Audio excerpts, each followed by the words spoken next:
Oi, meu irmão, oi, minha irmã, oi, minha amiga, oi, meu amigo. Meu nome é Padre João Batista, sou da Diocese de Divinópolis, trabalho na paróquia de Santo Antônio de Garatinga. Mais uma vez, venho aqui conversar com você a respeito do Evangelho do domingo.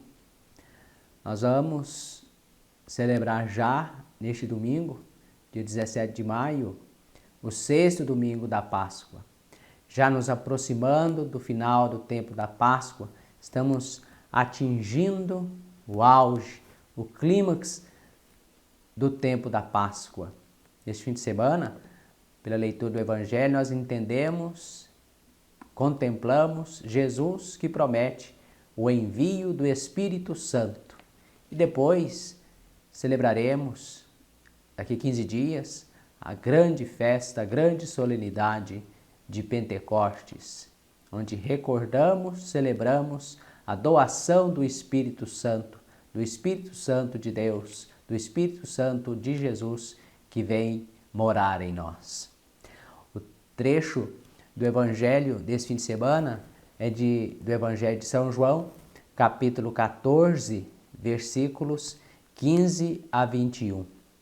Esses versículos, essa passagem está naquelas passagens chamadas de discurso de despedida de Jesus. No vídeo da semana passada, comentando o Evangelho da semana passada, nós falamos, meditamos, explicamos quais são, o que seja esses discursos de despedida de Jesus, onde estão e qual o seu contexto. Você vê um vídeo na semana passada, você perceberá qual é o contexto que está inserido esse trecho de hoje, como eu já disse. Vamos ler esse trecho agora e depois fazer algum comentário destacando dois pontos que eu penso serem bastante interessantes para a nossa reflexão, para a nossa meditação. Diante de um texto tão rico e tão denso, é muito difícil a gente falar em poucos minutos sobre cada tema, sobre cada elemento que aparece para a nossa reflexão. Diz assim o texto: diz Jesus aos discípulos: se me amais, guardareis os meus mandamentos. E eu pedirei ao Pai, e ele vos dará um outro Paráclito, para que permaneça sempre convosco. O Espírito da verdade, que o mundo não é capaz de receber, porque não o vê, nem o conhece. Vós o conheceis, porque ele permanece junto de vós e está em vós. Não vos deixarei órfãos, venho a vós. Ainda um pouco de tempo e o mundo não mais me verá. Vós, porém, me vereis, porque eu vivo, e vós vivereis. Naquele dia, conhecereis que eu estou em meu Pai, e vós em mim, e eu em vós. Quem acolhe os meus mandamentos e os observa, esse é quem me ama. Ora, quem me ama será amado por meu Pai, e eu o amarei e me manifestarei a ele. Palavra da salvação. Glória a vós, Senhor. Bem, meus irmãos, meus amigos, minhas amigas, na proximidade de celebrar então Pentecostes, o derramamento, o envio, a doação do Espírito Santo, Jesus, contemplamos esse trecho do Evangelho onde Jesus promete que pedirá ao Pai para que dê àqueles discípulos de ontem e aos discípulos de todos os tempos um outro Paráclito. Paráclito. O que significa essa palavra? É defensor, é advogado, É alguém chamado, convocado, convidado a estar do lado de alguém. Convocado para ajudar alguém. Essa é a função do advogado. A palavra paráclito é uma palavra grega, parácletos. Tem o prefixo pará, que significa ao lado de, junto de, e kletos, que significa chamado. Então é alguém chamado para estar junto de. Em latim, advocatus, alguém chamado, vocatus, chamado ad, para estar do lado, para defender. Então, no sentido bem amplo, o paráclito, o advogado, significa um ajudador, um amparador, um amparo, um assistente, um socorrista, alguém que presta socorro, um intercessor, um conselheiro, um advogado. O Espírito Santo que nos foi dado, que nos é dado em Pentecostes, e Pentecostes é sempre. Pentecostes não é algo que aconteceu lá, há 2000 anos atrás, mas Pentecostes é perene. O Espírito de Jesus vem a nós, nos é dado perenemente, a todos os discípulos, para estar do nosso lado, junto a nós, para nos defender, para nos proteger, para nos ajudar na missão que nos foi confiada por Jesus. E veja, é o Espírito da verdade, que o mundo não conhece, mas o discípulo conhece. Vós o conheceis, diz Jesus, porque ele permanece junto de vós e está em vós.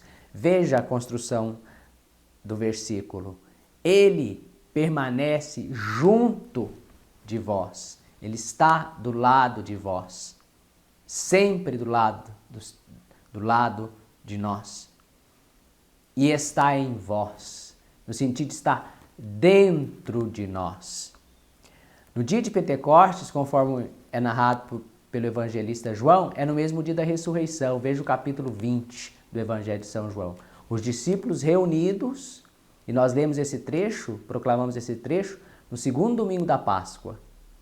Os discípulos reunidos, com as portas fechadas, Jesus entrou, pôs-se no meio deles, soprou sobre eles e disse: recebei o Espírito Santo. E eles ficaram muito alegres.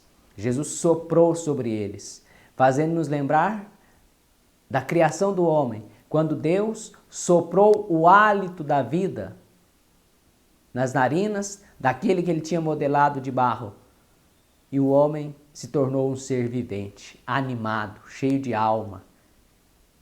A alma que vem de Deus. A nossa alma não é a alma divina, mas ela é animada pelo Espírito Divino, pelo Espírito de Deus, pelo hálito da vida que vem de Deus. E esse Espírito nos é dado sempre também pelo Pai e por Jesus, que o sopra sobre nós. E Ele está em nós, dentro de nós, e Ele está junto de nós. Está em nós para a nossa graça, para o nosso bem, para a nossa felicidade, para o nosso bem-estar, para que sejamos santos, melhores.